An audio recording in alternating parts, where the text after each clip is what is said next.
Last but not least,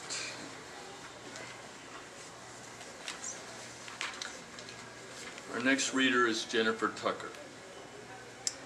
When Jennifer Tucker joined our group, I thought, this is the English teacher I wish I'd had when I was trying unsuccessfully to learn grammar.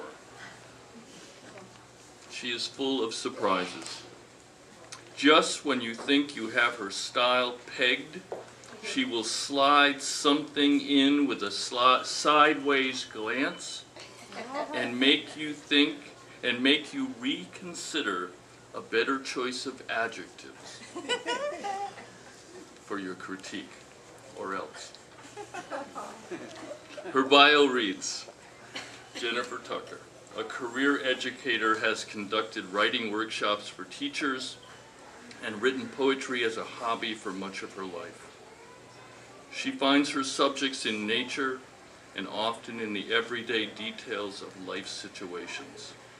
She has an MA in human development and finds the study of fellow humans provides an infinite source of inspiration for her work. Currently teaching meditation, she views poetry as a kind of meditation practice. With that, I agree. Please welcome Jennifer.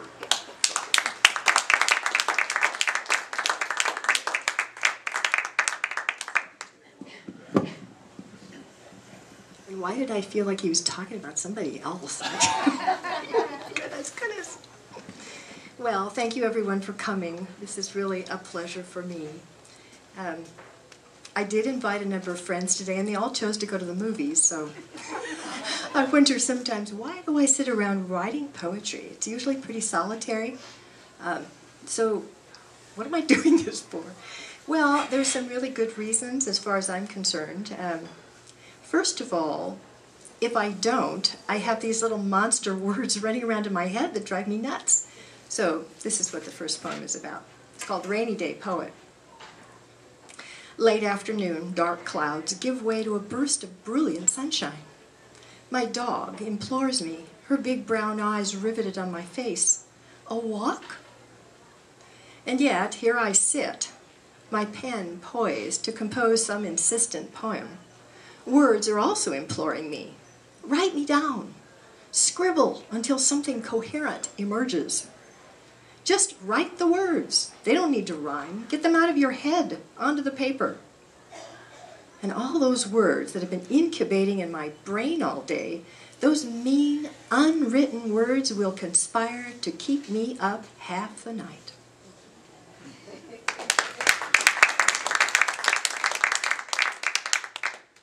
Sometimes the things that I write are in order to help me deal with some uncomfortable issues, as some of Donna's were.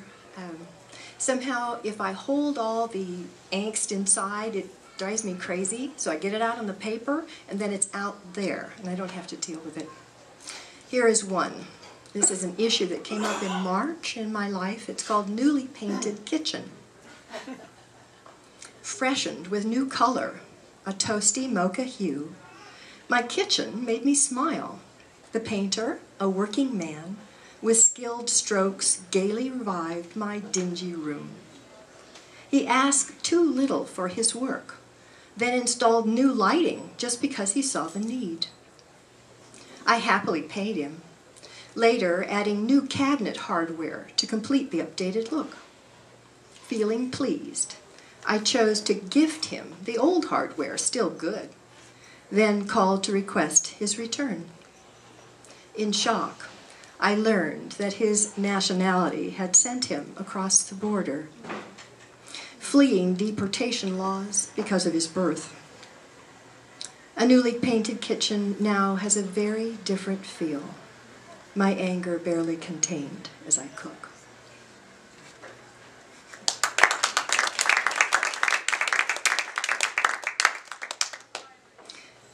And this is one from where I used to live. I haven't been in Eugene very long, about 3 years now. And this move has given me a chance to look back on where I was, as some of you may have had that experience when you sort of make a big change and then you begin evaluating where you've been. This is one I call Where Eyes Don't See, and it is in reference to the place that my parents moved in the early 50s. This was a very small town in the Central Valley of California. Really was a cow town. That's really was. It was dairies all over. And then on the west side of the valley, out by Kettleman Hills, way out in the middle of no place, was this. And I call this Where Eyes Don't See. Outside of town, where eyes that look don't see the scene, only the industry. Sun-baked earth, dry, fetid air, not one blade of grass. A certain low animal sound, the stockyards up ahead stretch on for miles. Menacing barbed wire marks a cattle concentration camp. Huge dark bodies packed so tight, not one could lie down or even fall over. Thousands of bodies motionless, except to shuffle, stir up gray dust in the heat. Unmoving, but for the flicker in the big, dark eyes. Maybe there are no souls behind those eyes. Maybe. Though somehow the pristine plastic wrap stirs something in me as I grocery shop. Perhaps a memory. There in the middle of town where there's no barbed wire and no big dark eyes.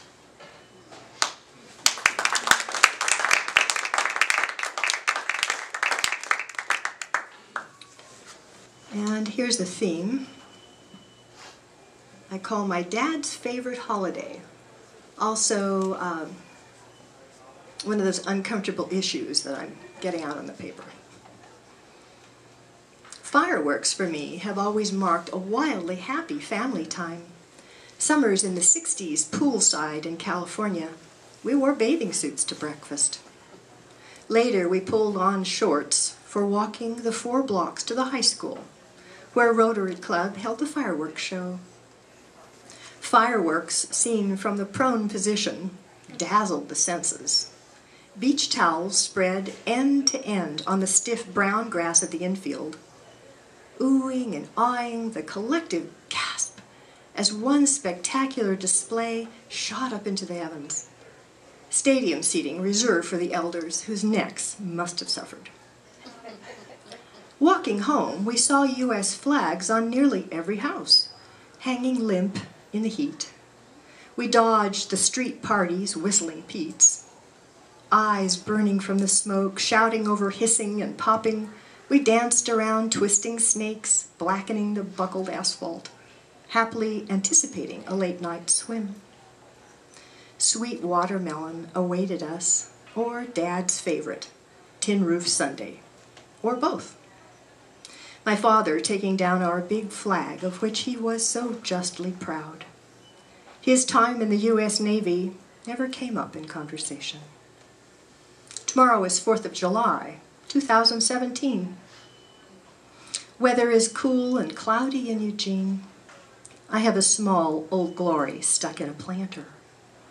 But fireworks terrify my dog, and I'm happy that Dad didn't live to see where his America has gone.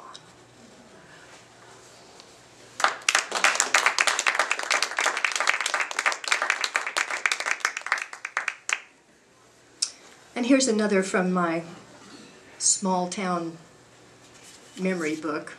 Sometimes I think I got really gypped in that I didn't know my grandparents at all. They were in the Midwest, and I saw them maybe 3 times in my entire life.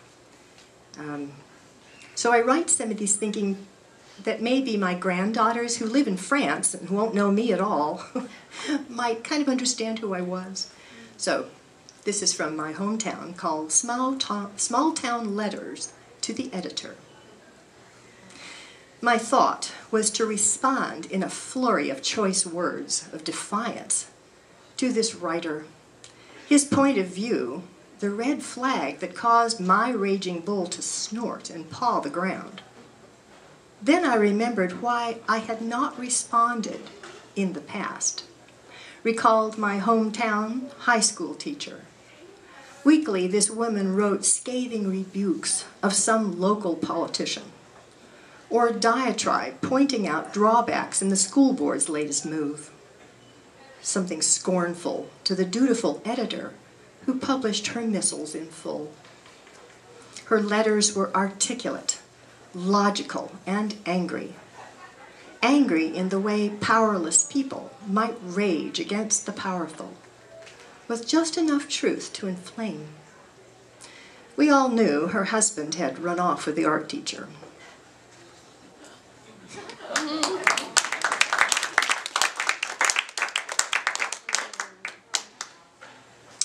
This is called the secret drawer. Polished and shiny dark, my grandmother's dresser now graced my parents' room. One deep center drawer, ornately carved, opened only with a key. At eye level, when I was 5, this secret drawer held treasure, I was certain.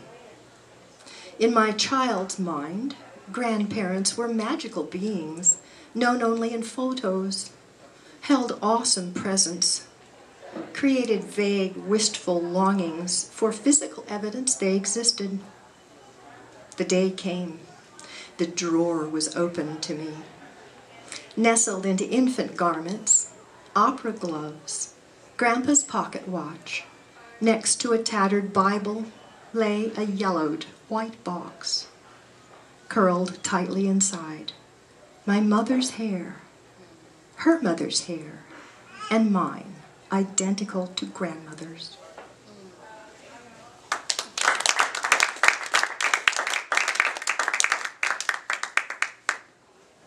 One more from childhood.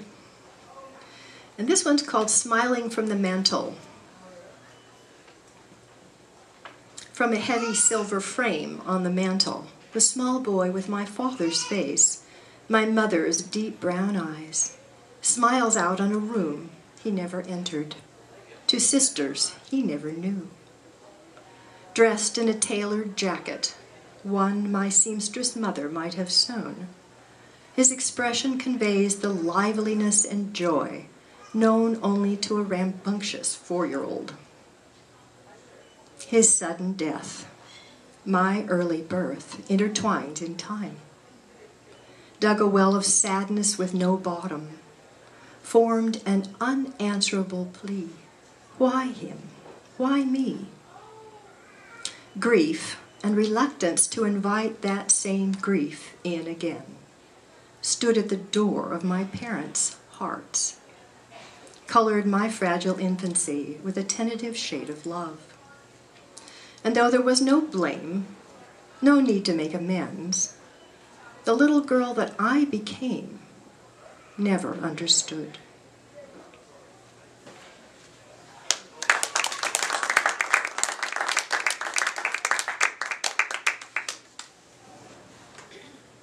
Last one, called Waiting to Sing. Maybe somebody will recognize how this feels. It's a little bit about growing up. You wouldn't dare. How can you? It's crazy to attempt without my okay. The old voice that shames me, holds me back, clutching, is raging in my ear. Whose voice is it now?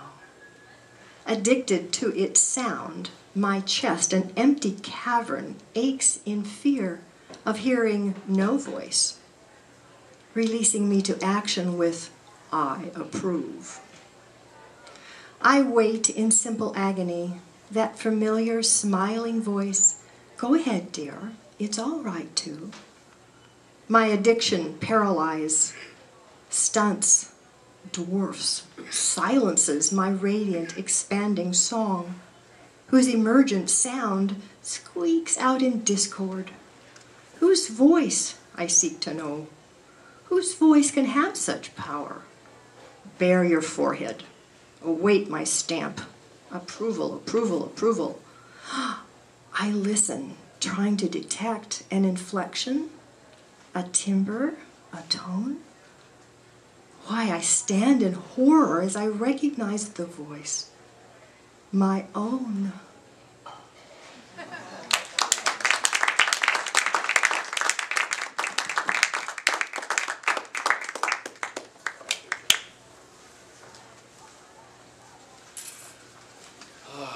One last hand for Margaret, Brye, Donna McNeil, and Jennifer Tucker.